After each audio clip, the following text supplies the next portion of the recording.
Welcome for another video here, the game review for Arsenal 1, Bournemouth 0 at the Emirates today. Overall, I thought it was a decent performance. I'm slightly disappointed in the first half. I felt we could have created more chances. We should have took more chances. I felt like Bournemouth were very passive in the game. They did start with a 4-4-2. Pretty much the formation, starting lineup, apart from Joe Willock, was actually selected, which I kind of had a feeling. Didn't really feel Kieran Tierney was going to play. He was on the bench, though. We got to see Gabriel Martinelli come on in the second half. Did okay. Didn't really do too much. But other than that, he had a decent performance. Joe Willock had a decent performance. But listen, let's just cut to the chase. Danny Ceballos in that midfield created so much chances for Arsenal in that. He made it look so fluent out there, even though Bournemouth were holding back.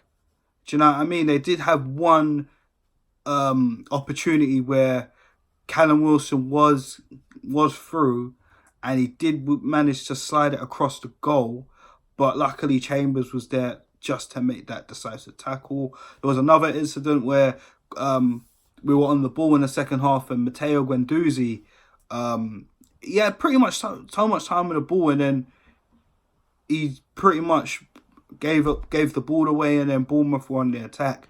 But funnily enough, as apologies from the player that Guendouzi stopped, but literally Guendouzi made that back. He lost the ball and he was able to declare the shot. So that was good. Aubameyang, he did okay today. From what I watched, he didn't really do too much, but he had a decent game. Pepe, still, there's still going to be questions on Nicolas Pepe. Of course, he come off in the second half for Gabriel. Was it Gabriel? Yeah, Gabriel Martinelli, as I just touched on. Lucas Torreira came on for a bit near to the end of the game. All right. And Joe Willock also came on. But you know what? To be honest with you, by the time these guys come on, it wasn't directly at the end of the game, but I mean, the game was kind of shut out there. Bournemouth didn't have enough. I mean, there was times we were getting lucky. They could have scored, but to be honest, the defense was decent today. David Luiz getting the goal, and I thought today he actually had a very good performance after he scored. In fact, I felt his game stepped up a bit. He did come off. He got like a little nudge, but after that, he kind of ran it off. And to be honest, it was a good performance. So that gets us to third going into the international break, which I have to say, it is a very good place to be right now. And look, unfortunately, if we'd won and picked up points at Old Trafford, maybe would have been a little bit further from the likes of Leicester and Crystal Palace and even West Ham, who are in and around those places. But of course, Chelsea, they also won, so we're not really that far away from them. I'm pretty sure they got fourth at the minute. I'm not too sure. I need to go back and check the table.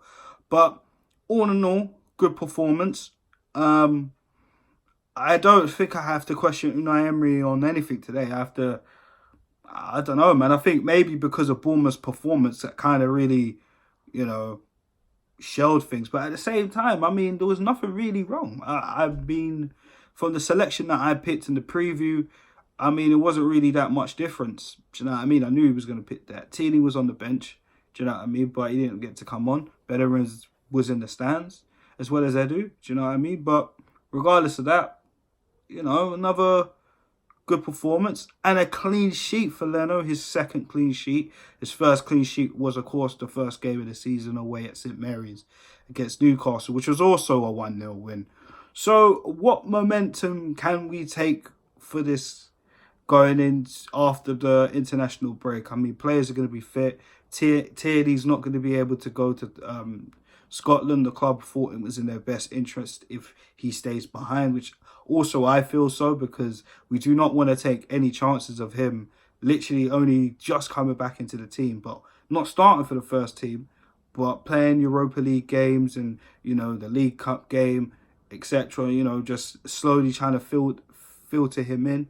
And hopefully after the international break, you know, he's fit and ready, and hopefully we can start him for the game straight back after the international break. So guys, literally, like I said, I didn't really think there was a problem today, which was good.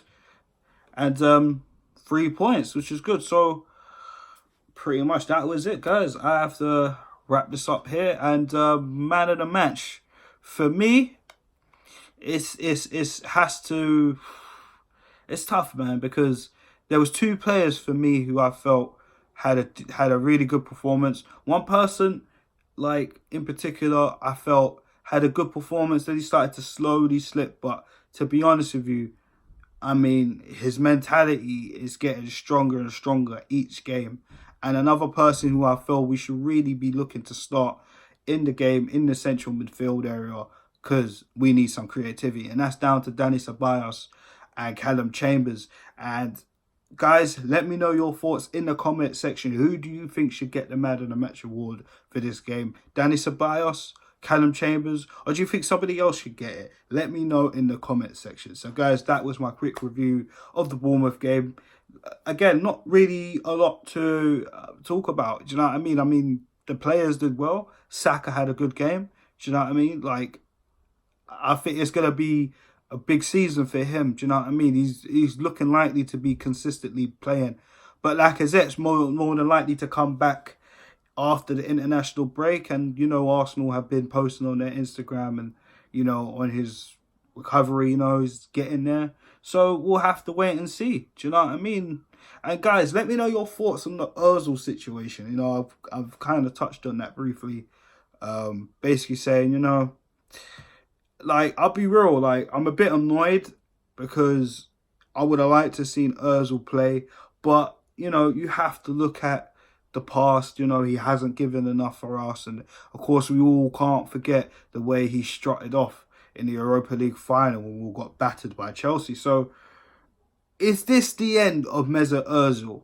For me, if it is where it is, you know what I mean? Like, I did have a couple days to think about it. I was a little bit reactionary over it. I was thinking, this is annoying, due to probably also the fact that I'm not really too keen on Emery, but I've tried to open my eyes and open my mind a little bit and see where it goes. But I'm not fully 100% with the manager, but we'll see how it goes. And Ozil, it's a shame, really. Do you know what I mean? Because, but at the same time, is it? Because, again, it's been nice to see what he's like under Unai Emery, and clearly they haven't cleared their problems from last season, and this season it looks even more worse compared to last season. So, I don't know, guys. Let me know your thoughts on Mesut Ozil. Should he stay? Should he go? Let me know the man of the match. Like I said, Dani Ceballos or Callum Chambers. And also, make sure you share the content, guys. You know, let people know about the videos and let them their critique. The more critics out there, more followers, more subscribers. Love to interact with you all, the viewers. And keep subscribing and stay tuned for more on Ryan Williams AFC. Peace.